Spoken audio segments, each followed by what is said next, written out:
Good morning, y'all. So I am starting back with school with the kids next week on Monday, and I was just wanting to go over my curriculum and why I like it so much, and also um, a few not pointers, but observations I made this last year of homeschooling.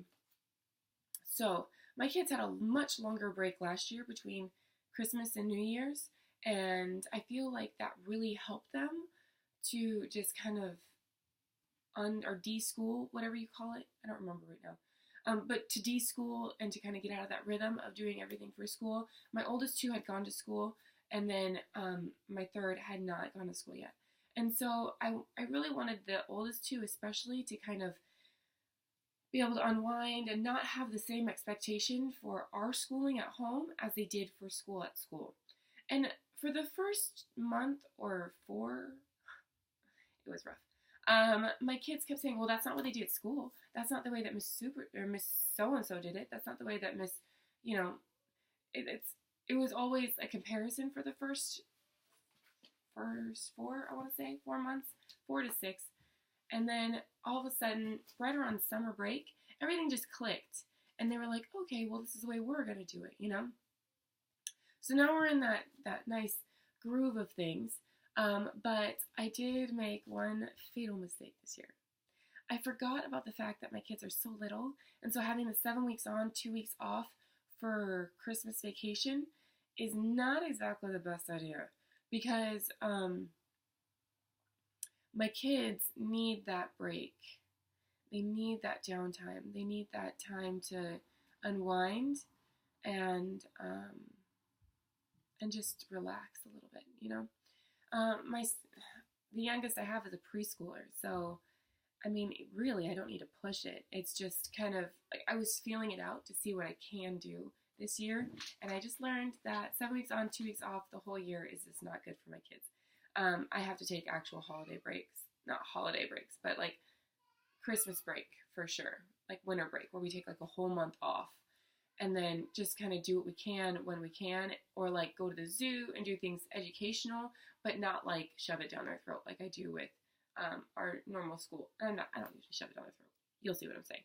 Not as hardcore, essentially, where I'm not like doing the curriculum all the time and stuff like that. But this is what we use, and this is what we do. I really love it. It makes it so it brings peace into my home, and it helps my kids to calm down, and it helps us to kind of like unwind and just be willing to reset before school starts. Because a lot of times, especially in the morning, I like getting it done early. Otherwise, my kids tend to fight me a little bit more. And so I try really hard to help them to succeed early. So we do a gratitude journal. I don't have them do anything big. The younger kids just draw, and then I write what they're grateful for. The older one, since he can write, actually, I started right before the break. I started having it set. My 5-year-old was starting to at least try to write. She had to sound out the words. You can keep it on. Just give me a second. She had to at least sound out the words. And so she wasn't a huge fan of that, but I mean, it works. And she is able to write really well. And I don't have to answer, how do you spell that, like a million times? You know what I'm saying?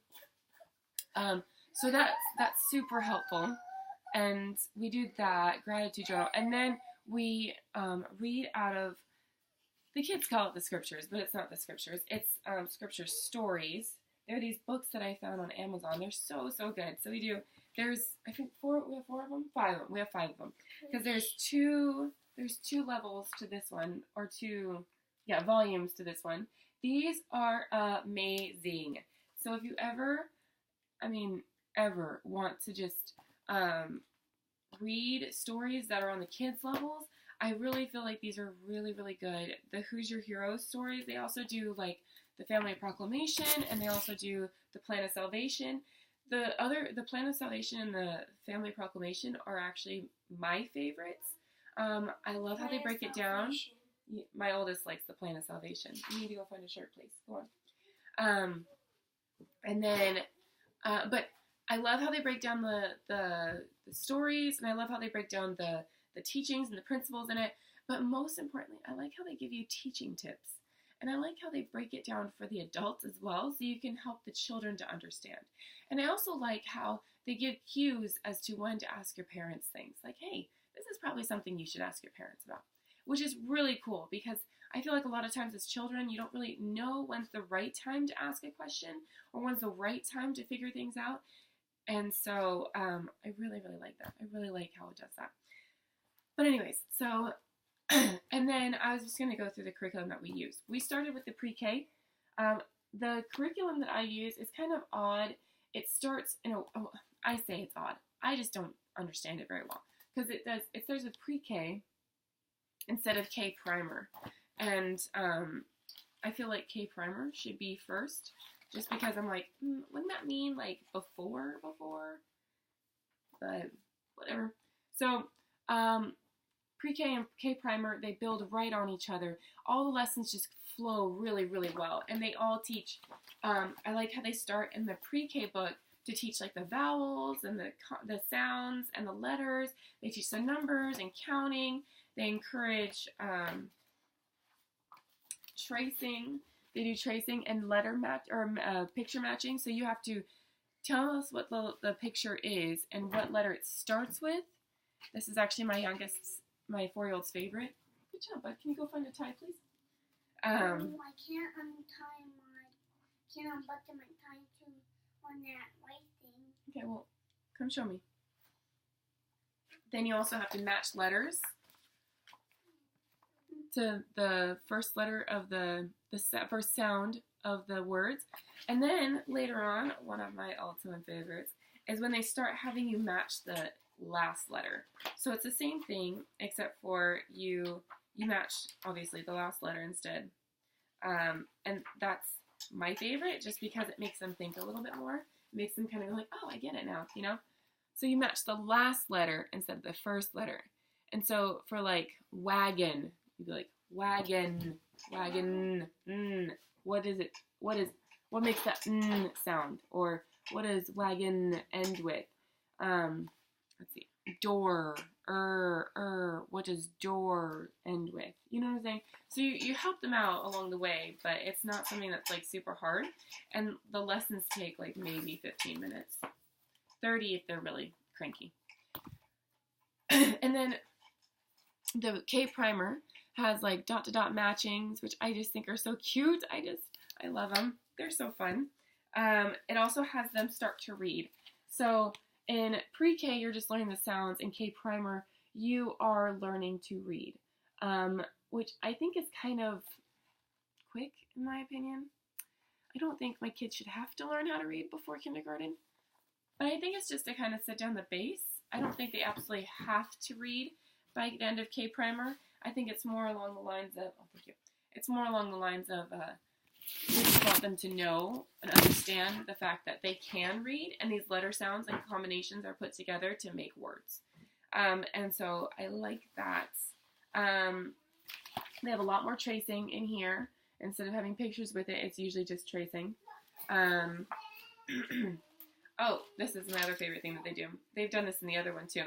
In this box, you have to say capital or lowercase or letter, or you have to say their sound, and you have to and the kid will match it with and put like a bean on it or a candy. I usually just do cereal because, like I said, it's right around breakfast time anyway, so it's perfect for me.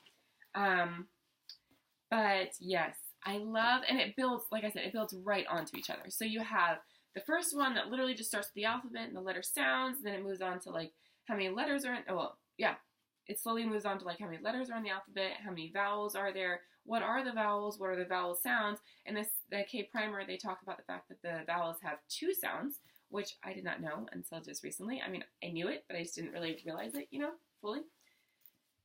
And then, how about you go find this English book? That's what I really need. And then I have the Kinder Math, the level K math. My kids have destroyed my books, so don't judge me. But I really like how the Kinder Math brings in God into it. It's a story form, so you're learning, like, it's talking about this little girl. I think it starts out with this little boy who has a beehive, and Max has a beehive, and then you learn like your numbers, and you learn like addition in the second section. And when you get to the second section, you actually add in a person, actually two people. You add in a little girl and an older woman, and these two work together to build a garden, to do other things. And so I also feel like that builds more of a social skills as well, because it's building on the fact that like they are working together, and they're learning, like the little girl has to learn to ask for things. The older woman is trying to get help with something, and so she has to ask as well. And then it's just really, really good, in my opinion, about teaching how to work together, and how to add and subtract. They'll do subtraction by the end of this. And then and they use 10 frames a lot. I'm not a fan of 10 frames. I feel like my kids don't fully understand it, or the parts whole mats. I've never really used those before. And so I tend to use, I have a friend that gave me a book that I really like. It's called Addition Facts That Stick. And I really like this. So if my kids don't understand the way they're doing math in this book, I just add this book to it, and it works really well. My oldest daughter didn't really understand how to add and subtract. And so we did the addition facts that stick. And if I have to, I'll go back and do the subtraction facts that stick, because I have that as well too. But it's really good to just kind of flow really well. It teaches a lot about, not a lot, but it does teach about God, because it teaches that God gives us things. And so I like that. I like that it brings him into it. I like the fact that it makes it simple.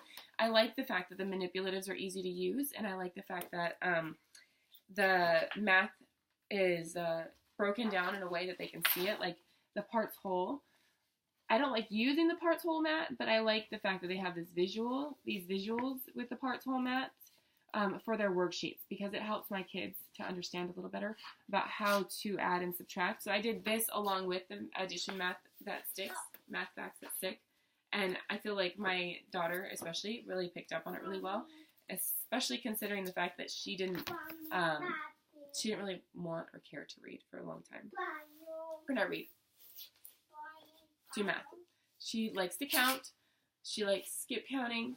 She is not a fan of addition or subtraction. And so I have to work really hard with her.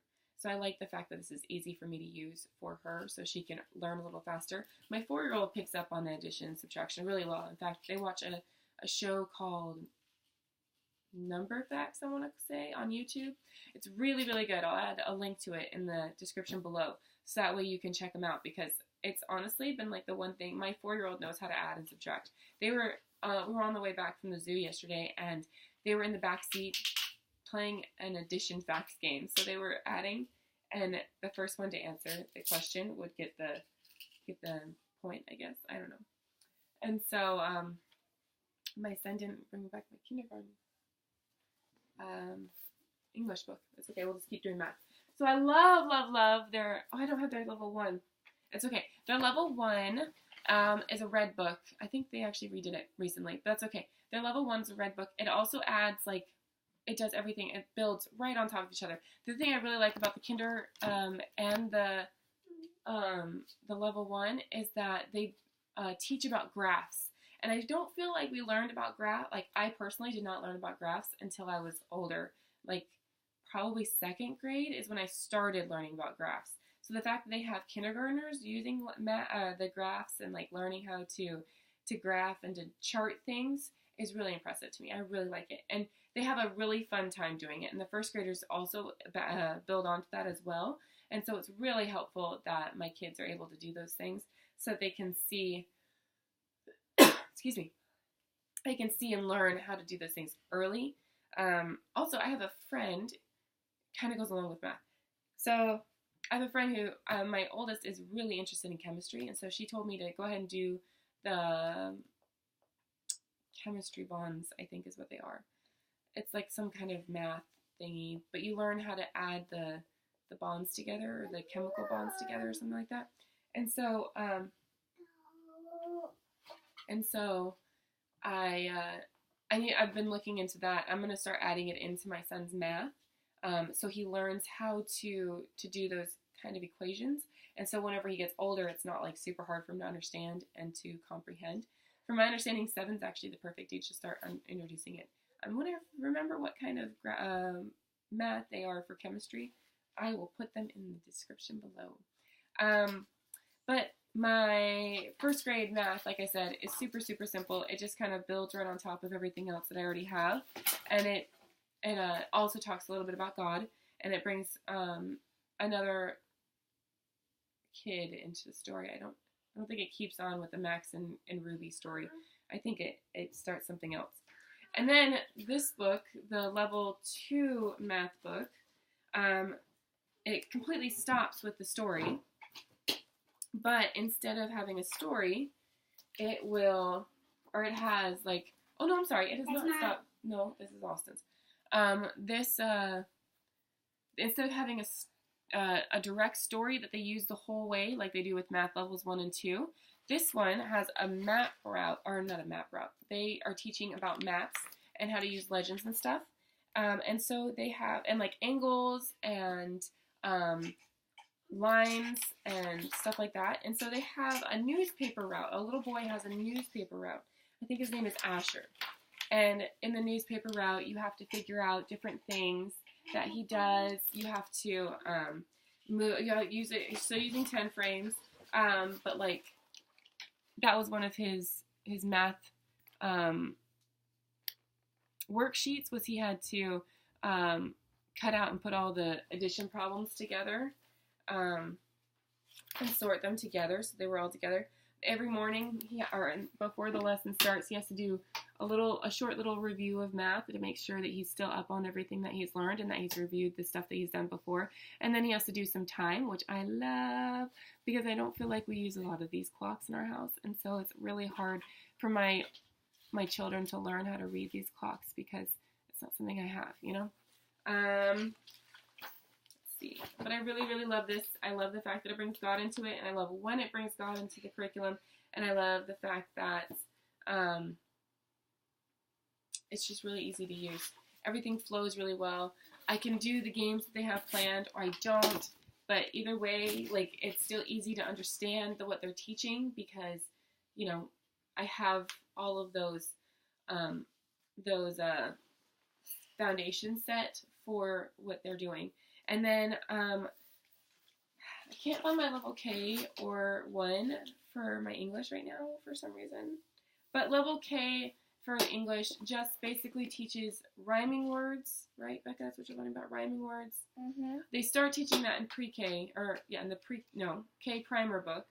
But then they really go into it with the level K. They touch on nouns and verbs. They touch on, you have to start memorizing poems, which I love. I think that stimulating their brains like that and having them remember these poems is actually really helpful. And then in level 1, you have to we don't know continue. What level 1 is. I do too. You have to continue to memorize poems, but you also have in level K and level 1 you have vocabulary words, and those vocabulary words are really, really good and easy for them. But I run out of them really quickly. And so I usually just ask them what words they want to learn to spell. And my children are really, they want to learn. So they're really good about telling me what they want. And that helps me out a lot. Also in level 1, it talks a lot about, you're starting to, not diagram sentences, but you're starting to break sentences down so you understand what a subject is, a predicate is, you understand what adverb is by the end of level 1, and by the end of level 1 you also touch on adjectives, nouns, verbs, adjectives, adverbs, and pronouns. You learn pronouns by the end of level 1, and you can tell me what the subject and what the verb is in every subject, or in every sentence. So that's really nice. Sorry about that. Whereas in level 2, you are full on diagramming, my friends. And they break it down really, really coolly. I've never done it like this. And so, let's see if I can find one. And you do a lot of oral narrations, which I really like. I don't like having to wait for them. And I think it's hard for their little brains to work on how to write the word and what they want to say. And so they end up not saying nearly as much because they're so worried about what they want to say. And so that's why I do the gratitude journals. It's just a short thing. What are you grateful for? Write about it. Tell me about it. Leave it at that. But then you also do you learn spelling rules. And with those spelling rules, they give you rules, or they give you words to spell. Like I have to say it out loud. And when I say it out loud, you have to spell it or write it out loud, which I really like too, because then you're enforcing or just kind of putting in that rule in their head, you know? You learn about homophones. And I really love homophones. That's actually one of my favorite things to teach about because I know how confusing it is. So I like the fact that you have to teach that they have to listen to the whole sentence. So it's something that, like a homophone, be and be, as in, I will be there, B-E, and there is a B, B-E-E, is completely different. And so you have to make sure you're using the right word at the right time, but you have to listen to the context of the sentence as well. I like that. It teaches a lot more, in my opinion. They'll teach contractions, which I think is really cool because my kids have an issue with that. They do a lot of artwork in all of their English, and I love it. I love the fact that they're bringing in the art, and they're having you tell me about the art and describe the art. At some points, you have to write a letter to the author, and you have to Spell words. No, you have to write a letter to the author, thanking him for the artwork and what you love most about the artwork. They also have you retell stories, which I love. You have to summarize and retell a story in your own words, which is really, really nice because it helps me to know if they're actually listening and if they're really understanding what's being told to them. I have one with ADHD, and he has a really hard time concentrating, and so that tells me that he's actually paying attention to the story. And a lot of times what I'll do with him is I will have him have the story in front of him, so that way when he does need that help, he has it in front of him. They also have sentence diagramming, like I was saying earlier. And so, but it explains how to break it down up top. So if you ever forget, it's right there all the time. And they've already broken down a sentence. And I love, love, love that. My other favorite thing that they do is they actually will do something. Oh, they will have you go through and correct stories. So you have to underline things, you have to cross things out, you have to add in periods and commas and question marks and exclamation points and apostrophes, and it's really, really good. I love the fact that you have to go in and actually work on something. And so I love this curriculum. It's actually my favorite. It's the only one I've tried so far. And that's not true. I have tried a couple of different curriculums, but not like long term. I like the fact that my kids understand this really easily, and I love the fact that it brings God into it and teaches them about God and how He loves them and how He wants them to be happy, and that He gives us these things so we can be happy. And so it teaches them about the fact that when we learn, we're thanking God essentially for giving us these things to do and to have. And so if you are interested in this curriculum, you can also go on their site. They have grades 1 through 5 in English, I believe, are free. And so you should definitely check it out because it is amazing. And if not, just at least take a peek and see what they have to offer, because, I mean, it's really good. And it's really easy, and it's really something that I feel like any child can pick up. Like, even if you're going from school to homeschooling or just starting from the beginning, either way, it's something that is super easy and super helpful for any child. So I hope this helps, and I hope you guys have a great week and enjoy your back to school days. We'll see you later.